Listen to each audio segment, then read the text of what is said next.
ഒരാൾ മരിച്ചാൽ ചെയ്യേണ്ടുന്ന സുപ്രധാനമായ ബാധ്യതകൾക്ക് പോലും ഇന്ന് ആളുകളില്ലാത്തൊരു സമയമുണ്ട്. അതൊക്കെ നടക്കും, ഞാനില്ലെങ്കിലും അതൊക്കെ നടക്കും. അതുകൊണ്ട് ഞാനൊന്ന് പോയില്ലെങ്കിലും, ഞാൻ അവിടെ എത്തിയില്ലെങ്കിലും അതൊക്കെ ആളുകളുണ്ടല്ലോ. പക്ഷെ നമുക്കൊരു റോള് പടച്ചു നിശ്ചയിച്ചിട്ടുണ്ട്. ഒരു ജനാസ, ഒരാൾ മരിച്ചാൽ ചെയ്യേണ്ടുന്ന സുപ്രധാനമായ കാര്യങ്ങളെ ഇസ്ലാം വിലയിരുത്തി. തഗ്സീലൽ മയ്യിത്തി, ആ മയ്യത്തിനെ കുളിപ്പിക്കണം. പഠിക്കാത്തവരൊക്കെ പഠിക്കണം. സ്വന്തം കുടുംബത്തിലെ മയ്യത്തുകളെ കുളിപ്പിക്കാൻ പറ്റാവുന്ന അറിവുള്ള, അതിന് കഴിവുള്ളവരായി നമ്മൾ മാറണം. ഭർത്താവ് ഭാര്യയുടെ മയ്യത്ത് കുളിപ്പിക്കുന്ന രംഗമൊക്കെ ഹദീസുകളിലൊക്കെ പഠിപ്പിച്ച രംഗം കാണാൻ സാധിക്കും. വേണം നിർബന്ധമൊന്നല്ല പറയുന്നത്. പക്ഷെ നമുക്ക് നമ്മുടെ കുടുംബങ്ങളുടെ ജനാസ കുളിപ്പിക്കാൻ പറ്റണം. അതൊരു ബാധ്യതയാണ്. ആ കുളി കഴിഞ്ഞതിന് ശേഷം അതിനെ കഫൻ ചെയ്യാൻ അറിയണം. വലിയ പണിയൊന്നുമില്ല. 3 വെള്ളത്തുണിയിലേക്ക് കൃത്യമായ രൂപത്തിൽ അതിനെ പൊതിയാൻ കഴിയാം. വഹമലുഹു, എന്നിട്ട് ആ മയ്യത്തിനെ മയ്യത്ത് കട്ടിലിൽ ചുമന്ന് കൊണ്ടുപോകാൻ എല്ലാവർക്കും എല്ലാം കഴിയില്ലല്ലോ. കുളിപ്പിക്കാൻ കഴിയുന്നവർ കുളിപ്പിക്കട്ടെ, കഫൻ ചെയ്യാൻ കഴിയുന്നവർ അത് ചെയ്യട്ടെ. മയ്യത്ത് ചുമക്കാനെങ്കിലും, ഒരു കൈ പിടിക്കാനെങ്കിലും ഞാൻ അവിടെ വേണമെന്ന് നമുക്ക് ഓർമ്മ ഉണ്ടാവണം. നമ്മൾ ചിന്തിക്കണം. വസ്സലാത്തു അലൈഹി, ഇതിനേക്കാൾ പ്രാധാന്യമാണ് ആ മയ്യത്ത് അവിടെ വെച്ച് നിസ്കാരം നടക്കുന്ന സമയത്ത് നിസ്കാരത്തിന്റെ പിന്നിൽ, ആ മയ്യത്തിന് പിന്നിൽ അല്ലാഹുമ്മ ഗ്ഫിർ ലഹു വർഹംഹു എന്ന് പറഞ്ഞ് പ്രാർത്ഥിക്കാൻ നമ്മൾ ഉണ്ടാകണം. എന്തിന്? നമുക്കും ആ മയ്യത്തിനും അതുകൊണ്ട് ഗുണമുണ്ട്. മയ്യത്ത് ചുമന്ന്, മയ്യത്ത് നമസ്കരിച്ച്, മയ്യത്തിനെ ഖബറിലേക്ക് ഇറക്കി വെക്കാൻ പോകുന്ന വ്യക്തികൾക്ക് പറഞ്ഞ പ്രതിഫലം നിസ്സാരമായിട്ടല്ല പറഞ്ഞത്. ഖീറാത്താനി, 2 ഖീറാത്ത് പ്രതിഫലമുണ്ട്. 1 ഖീറാത്ത് എന്ന് പറഞ്ഞാൽ ഉഹുദ് മലയോളം വലിപ്പമുണ്ട്. മദീനയിൽ സന്ദർശിച്ചവർക്കറിയാം, മദീനയിൽ ഒരുപാട് മലകൾക്കിടയിൽ ഉയർന്നു നിൽക്കുന്ന മലകളിൽപ്പെട്ടതാണ് ഉഹുദ് മലകൾ. അത്രയേറെ പ്രതിഫലമാണ് മയ്യത്തിന്റെ ഇത്തരത്തിലുള്ള തജ്ഹീസുകളിലേക്ക്, പ്രവർത്തനങ്ങളിലേക്ക് പങ്കെടുക്കുന്ന ആൾക്കുള്ള കൂലി. വദഫ്നുഹു, അവസാനം ആ മയ്യത്തിനെ ഖബറടക്കി, ഖബർ ഇറക്കി വെച്ച്, മൂടുകല്ല് വെച്ച് അത് കൃത്യമായി മറവ് ചെയ്ത് പോരാൻ നമുക്ക് കഴിയണം. അതൊക്കെ പഠിക്കണം. ഇതൊക്കെ എന്നും ഒരാൾ തന്നെ ചെയ്യാൻ കഴിയില്ല. മാറി മാറി അത് ചെറുപ്പക്കാരൊക്കെ, പ്രത്യേകിച്ച് ആരോഗ്യമുള്ളവരൊക്കെ അത് പഠിച്ചു മനസ്സിലാക്കാൻ ശ്രമിച്ച് മുന്നോട്ട് വരേണ്ടതുണ്ട്. 3 പിടി മണ്ണ് വാരിയിട്ട് ആ മയ്യത്തിന് വേണ്ടി തസ്ബീഹ് ചൊല്ലാനുള്ള സമയം നമ്മുടെ തിരക്കുകൾക്കിടയിൽ ഒന്ന് കണ്ടെത്തണം. പിന്നെന്താണ് നമ്മൾ മുസ്ലിങ്ങൾ തമ്മിലുള്ള ബന്ധം? പിന്നെന്താണുള്ളത്? 3 പിടി മണ്ണ് വാരിയിടുമ്പോൾ നമ്മുടെ നാട്ടിൽ മിൻഹാ ഖലഖനാകും വഫീഹാ നുഈദുകും വമിൻഹാ നുഖ്രിജുകും താറതൻ നുഖറ. ഹദീസിലില്ല, സുന്നത്തിലില്ല, മദ്ഹബിന്റെ കിതാബുകളിൽ വന്നിട്ടില്ല. എവിടെ നിന്നൊക്കെയോ ചില പരാമർശങ്ങൾ ഉണ്ടെങ്കിലും അങ്ങനെ ഒരു സുന്നത്തില്ല. എന്നാൽ 3 പിടി മണ്ണ് വാരിയിട്ട സംഭവം ഹദീസുകളിൽ ഉണ്ട് എന്ന് കൂടെ ആ കാര്യത്തിൽ ഓർമ്മിക്കുക. ഹഖുൽ മുസ്ലിമി, ഒരു മുസ്ലിമിന് മറ്റൊരു മുസ്ലിമിനോടുള്ള 6 ബാധ്യതകളിൽ ഒന്ന് ഇത്തിബാഉൽ ജനാസ, ഒരു ജനാസയെ അനുഗമിക്കുമ്പോൾ അതിന്റെ പിന്നിൽ കൂടെ നടക്കുക. ഇതൊരു ബാധ്യതയായിട്ടാണ് പറഞ്ഞത്.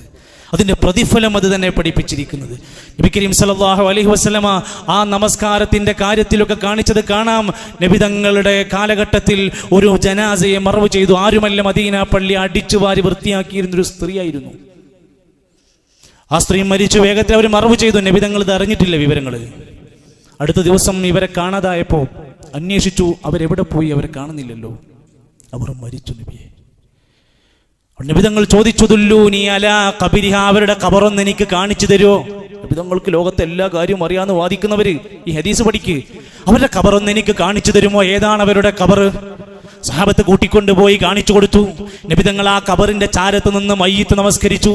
അവിടെ മയ്യിത്തുണ്ട് ഖബറിൽ. അവിടെ വെച്ച് നബി നിസ്കരിച്ചു. ആരെങ്കിലും ഇതേപോലെ നാട്ടിൽ മരണം സംഭവിച്ച് ഗൾഫിൽ നിന്നൊക്കെ പെട്ടെന്ന് വരേണ്ടി വന്നു എങ്കിൽ മയ്യിത്ത് കാത്തുക്കണ്ട, മയ്യിത്ത് വേ മറവ് ചെയ്യാൻ പറയൂ. അയാൾ വന്ന് പതുക്കെ ഖബറിങ്ങ് പോയിട്ട് അയാൾക്ക് മയ്യിത്ത് നമസ്കരിക്കാം. അവിടെ മയ്യിത്തുണ്ട്.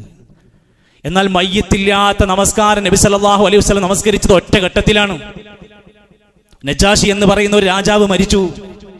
ഒരൊറ്റ മുസ്ലിം മയ്യിത്ത് നമസ്കരിക്കാൻ നാട്ടിലില്ല. മദീനയിൽ ഇരുന്ന് നബി തങ്ങൾ പറഞ്ഞു, ആ മയ്യിത്തിന് വേണ്ടി നമ്മൾ നിസ്കരിക്കണം. നിസ്കരിച്ചു. അവിടെ മയ്യിത്തില്ല. പക്ഷേ മറവ് ചെയ്ത് കഴിഞ്ഞിട്ടാണ് സംഭവം അറിയുന്നത്. എന്നാൽ പിൽക്കാലത്ത് സ്വഹാബത്തോ താബീങ്ങളോ ആരൊക്കെയോ എവിടെയൊക്കെയോ മരിച്ചതിന്റെ പേരിൽ അവിടെ വെച്ച് മയ്യിത്ത് നമസ്കാരം സംഘടിപ്പിക്കാറില്ല.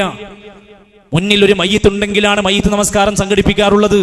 നമ്മുടെ നാട്ടിൽ മയ്യിത്ത് നമസ്കാരമൊക്കെ കഴിഞ്ഞ് മറവൊക്കെ ചെയ്ത് കഴിഞ്ഞാൽ പിന്നെ കത്ത് കൊടുത്തേക്കല നാട്ടിലേക്ക്. എന്തിനാ?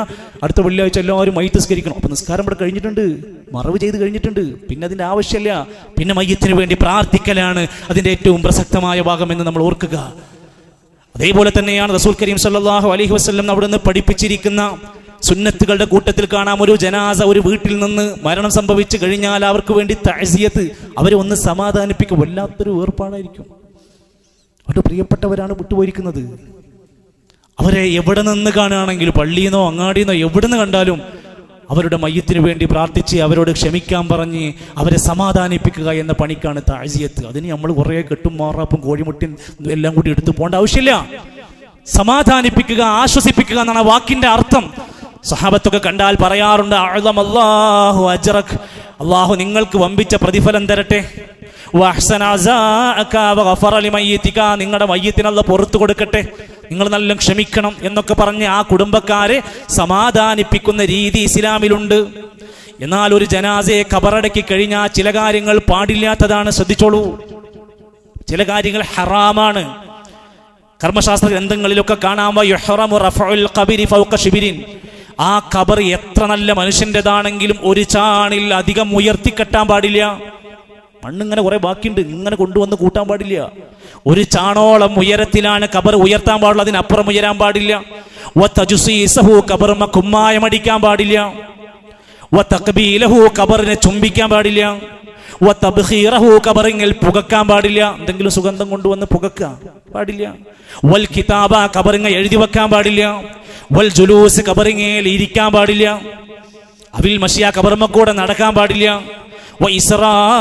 ഖുബൂർ, ഖബറിങ്ങ വെളിച്ചം കൊണ്ടുപോയി കത്തിച്ചേക്കാൻ പാടില്ല. വിളക്കത്തിച്ചേക്കുക, ബൾബ് എത്തിച്ചേക്കുക. ഖബറിങ്ങൽ തവാഫ് ചെയ്യാൻ പാടില്ല. അതൊക്കെ കേരളത്തിന്റെ പല മുക്കുമൂലകളിൽ നടക്കുന്നുണ്ട്. അതൊക്കെ ഔലിയാക്കന്മാരാണ്, മഹാന്മാരാണെന്ന് പറഞ്ഞ് ഇസ്ലാമിലെ നിയമങ്ങളെല്ലാം ലംഘിക്കാനുള്ളതല്ല മഹാന്മാർ. ഈ നിയമങ്ങളൊക്കെ എല്ലാവർക്കും ബാധക. ഖബറിങ്ങൽ മസ്ജിദ് ഉണ്ടാക്കാൻ പാടില്ല.